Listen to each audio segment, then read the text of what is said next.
আসসালামু আলাইকুম dear viewers. আজকে আমি আপনাদের নিয়ে যাব উপকূল থেকে 10 কিলোমিটার ভিতরে, অর্থাৎ বঙ্গোপসাগরের ভিতরে আমরা 10 কিলোমিটার যাব এবং এখানে যে জেলেদের সাথে দেখব তারা কি কি মাছ শিকার করে এবং সেই মাছগুলো কত দামে বিক্রি করে এবং এই মাছ কিভাবে আমরা 3 গুণ 4 গুণ দামে আমাদের হাতে এসে পৌঁছায়। এই কমপ্লিট একটা রিভিউ থাকবে আজকের এই ভিডিওতে। ডিয়ার ভিউয়ার্স, এখন আমরা অবস্থান করছি উপকূল থেকে 10 কিলোমিটার ভিতরে। পানির প্রচণ্ড স্রোতের কারণে জেলেদের জাল টেনে উঠাতে যথেষ্ট বেগ পেতে হচ্ছে, যে কারণে তারা নিজেরাই তৈরি করে নিছে একটা হ্যান্ড ক্রেনে।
বেশি মনে হচ্ছে, তাই না?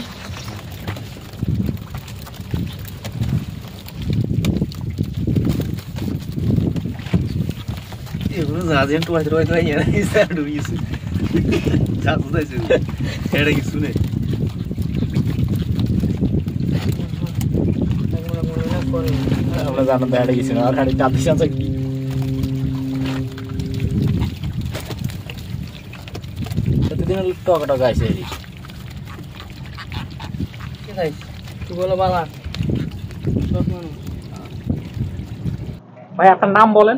মোহাম্মদ পারভেজ। পারভেজ, আচ্ছা পারভেজ ভাই, এখানে যে মাছগুলো আছে এই মাছগুলো কত করে বিক্রি হবে? এই মাছগুলা 6টা খারাং আছে, 6টা খারাং বা 2400, 2300, 2400। আপনি দেখান। এটা মাঝে 6টা আছে, এইটা মাঝে 6টা আছে। এই 6 পিস 2400 টাকা, 2500 টাকা দেবো বা 2300, যে সুন্দর রেট হয়ে যায়। তাহলে এভারেজে কত বিক্রি হয়? এভারেজে কত, একটার মাঝে 500 করে পড়ে যায়, 500 বা 400 পড়ে যায়। 2 কেজি মাছ আছে এখানে? 2 কেজি মাছ হয়, একটা মাঝে 2 কেজি হয়। তাহলে এটা তো বাজারে তো এটা 400-500 করে বিক্রি হচ্ছে কেজি। এটা তো বাজারে হচ্ছে, ওনারা ব্যবসা করবে না, আমরাও ধরে দিচ্ছি। ওনারাও উপর আবার আরেকটা ব্যাপারী আছে না, ব্যাপারীরা তর বিক্রি করে। দর্শক, আমরা এখন প্রায় উপকূলের কাছাকাছি চলে আসছি। এখন আমরা দেখব খোলা ডাকের মাধ্যমে জেলেরা এই মাছগুলো কত করে বিক্রি করে। দর্শক, এটাই হলো পতেঙ্গার জেলে পাড়া। আসুন দেখি।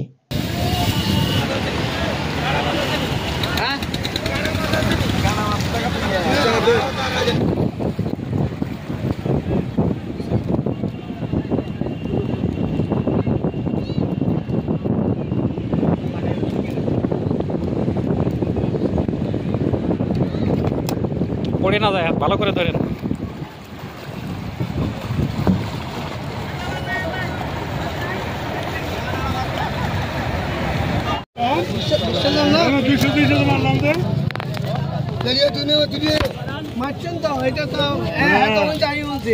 কিন্তু আমার বাইকের হাউস হয় 1500,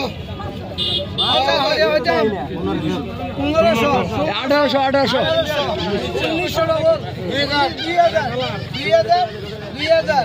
2100, 2200, 2200, 2200, 2200, 2200, 2200, 2200, 2200,